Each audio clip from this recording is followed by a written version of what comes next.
Hi everybody.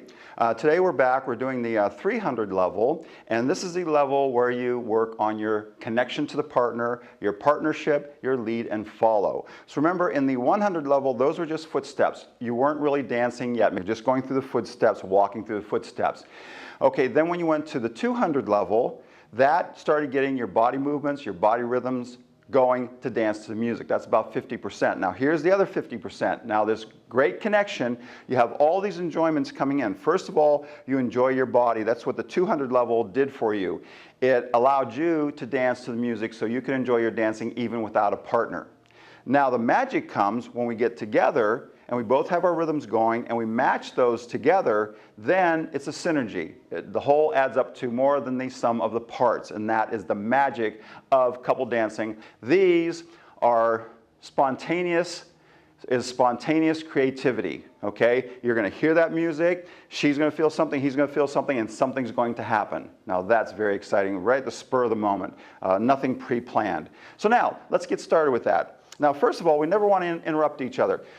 Most people, when they hold on to a partner, they restrict each other's dancing, and we never want to do that. I want to feel all of Lisa's rhythm, she wants to feel mine, then our rhythms are going to come together, and like I said, we're going to make that magic. So to start, we just had a send out. So if you remember, first of all, we get in a partner, and we want to be with each other, and also, too many times, people have their arms around each other, but they're not dancing together. So what you have to do to dance together is get these chest plates or your sternums, your axes, towards each other, okay? And when we do that, we want to be in a positive position.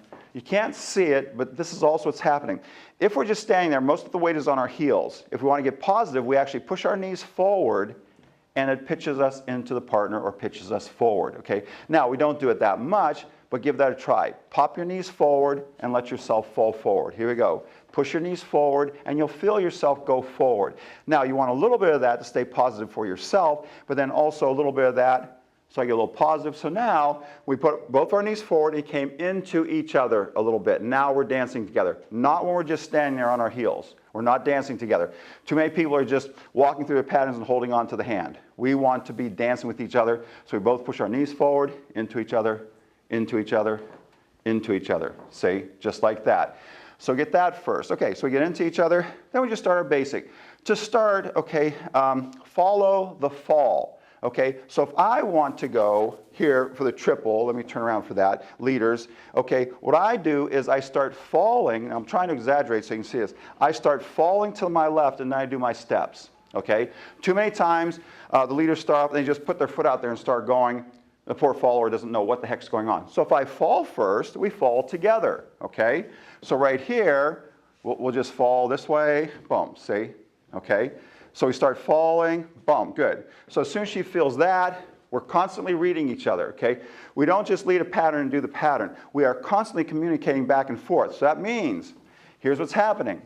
I start falling without her, she picks it up. When she starts falling, then I go into the triple. See the idea? So we always have this back and forth thing going on. And guys, if you're being courteous, you always wait to see if she's dancing first. So I fall, she goes, I go with her. See the idea? That's courteous, and that's great dancing. I fall, she falls, we go together, then I fall the other way. Now don't get this mixed up.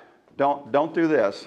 Too many people start doing that stuff. They go this way and that way, you know, don't do that. You're all off balance, and none of it fits the music. So we're trying to show you the difference between dancing, rhythm, and noise. That thing is noise. Okay, so I fall, she falls, we triple, then I shift. Now I just shift, I push off my left foot a little bit, and I start falling the other way, and she picks that up. And I do the exact same thing. I fall, she goes, I go with her. I fall, she goes, I go with her. Then we're already falling back a little bit, so we're supposed to keep going in that same direction. Fall, we're supposed to keep going, but also I do give her a little push with my left hand, just a little push to push her onto the rock step. Okay, just a little one, rock, step. And I feel myself then blocking her with this hand. I feel a little push with my left and a little push with my right, telling her to do a rock step. Okay, so let's do it this way. So leaders, if you want to follow us. So we fall and triple, fall the other way, triple, and rock, step. And remember, rock, step. Okay, good dancers don't do rock steps. Okay? Good dancers change weight in place. We really don't rock. There's no time for that and there's no rhythm to that. So what you do is keep your center over your front foot and you just change weight. Just like that. Very good. Okay? Okay, so we have that. We're going. And we fall to a little triple. Bum, bum, bum, bum. Rock, fall again. Da, da, da, da, da, da. Rock, fall again. Bum. There you go. Okay? So no reason to be holding on real tight, forcing the partner. Like we said, the big problem is guys usually dig their fingers into the girl's back, okay, or they stiff arm real hard right here and hurt her arm. And what happens with the ladies sometimes, they hang up here. Don't hang. Don't be a hanger. Then if they're not doing that, they're pushing down on the elbow. Again, don't hang, okay? So we never want to interrupt any part of our partner's dancing. And so that's how you do it. You float your elbows. And remember, those are contributing to your balance. You keep your center still, and when you're floating your elbows, even if you weren't holding on to the partner, the elbow should float, be still, and be in front of you, and that will give you a good sense of balance. So you can max out your movement in your body. Something has to be balanced. If we're off balance, you can't max out because you're too afraid you're going to fall. So you have to hold back. If you're well balanced, your body can do anything it wants. We got into our basic movement closed position. Now we want to send her out. Now all the leader does there, we do our basic, bum, ba, ba, dun, dun, dun. Now all he does is turns a little bit. Okay, now remember, this is West Coast swing. She goes up and down the slot. We usually go across the slot. Our movements are small. Hers are usually a lot bigger. Okay, so all I did, leaders, I went rock, step, turn, turn, turn. I just turned. I left this arm connected to my body. I didn't push her with my arm. Never do that, okay? I turned my body. Leads always come from the center. So if I want to lead her to push this arm, I turn my body. I don't do that, okay? That tells her to go. She feels that a little bit. I don't force her. Remember, we only make indications. I don't make her dance, okay? I just indicate, and she goes if she wants to. And 1, 2, 3, 2, 2, 3, rock. I turn, and it just pushes her right out there, okay? And followers, you just make sure you go. So also, on the other end, don't make him make you dance. Once you feel an indication, you run with it. So once you feel a little push here, you take off and go until you feel the other one where I hold my hand, where he holds his hand, triple step, triple step. I turn a little bit. Now she's going out. I hold this hand right here.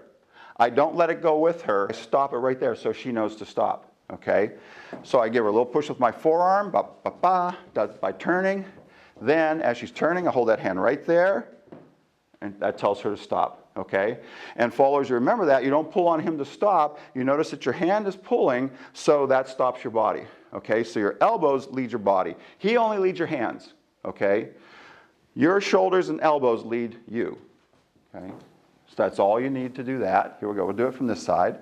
So our basic, bum, ba, ba, dun, dun, dun. Out she goes. Da. I hold the hand right here so she doesn't go too far. Okay, now we have the return. Now this time, I'm going to turn, see? Okay. First of all, I'm going to turn to get off the slot, so I'm going to step a little bit back off of the slot. Okay, I'll do it this way so you can see it. Okay, so I'm going, boom. See the idea? So I get off the slot. She commands the slot. We get off and on. But what's happening, more important, is I'm turning my body. Now, the big mistake on this one is, guys, pull. Very bad dancing. So, like I said, the leads always come from the center. Okay? So what I do, watch. Boom, see? I turn my shoulder, watch. I turn my shoulder, okay? And this time, I don't have to have it real stiff. This can actually give a little bit. Watch my top, okay? I'm going to go top, arm. See the idea? I turn my shoulders, it pulls my hand. They don't have to go at the same time, okay? They'll go close to each other. Now, then that tells her to go. Always lead from your center, not from your arms, okay? Then she feels this. Now what she does not pull back. So when she feels that, she actually extends her elbow forward, and her elbow pulls her forward, not the partner. This is the big difference, okay? Boom. So both of our arms are going in the same direction. That, again, is synergy, okay? Now, we complement each other, so if I go with her, her arm goes with me, we go in the same direction. And like I said, I only indicate, I tell her hand to go forward, her hand tells her elbow, and her arm or her elbow pulls her into the step. Very important if you want to get the real magic in dancing. Okay, so we do that. 1, 2, boom. I put my arm around her again, and when I do my triple, I just hold this hand here with my body, and that tells her to stop going, never forcing it. So we pull in 1, 2, 3 and 4, 5 and 6. I turn a little bit, send her out. That's it. She extends her arm. As I turn my body, boom, I turn a little bit, leading with the right, I turn a little bit, right. So you notice that, leaders, to send her out, I turn my body, to pull her in, I turn my body. Those are good leads. All comes from up here, not down there. Okay, follower has to be responsive. So when she gets that, same thing, she takes off. She pushes off the floor. I turn, she pushes off the floor, right. So along with the extending of the arm, which is one energy, then she also pushes, and we do a lot more of this in West Coast Swing, she pushes off the floor, which gives her a lot of energy. Then we combine that, and we have our synergy, so it's very light dancing, okay? So play with that. There's a lot going on, and that same theme will carry through everything we do, and that's why we're only doing about, I think, 9 or 10 steps in the basic. There are many more. You can go on YouTube. Once you know the techniques, you can go on YouTube and see all kinds of variations. We're not going to waste our time with that. We're going to show you how to dance. So then you apply all these principles to everything you do, all the way into your intermediate and your advanced dancing. Okay, you can't be an advanced dancer until you understand these right here. So, but that was very good. Thanks for being with us. Bye.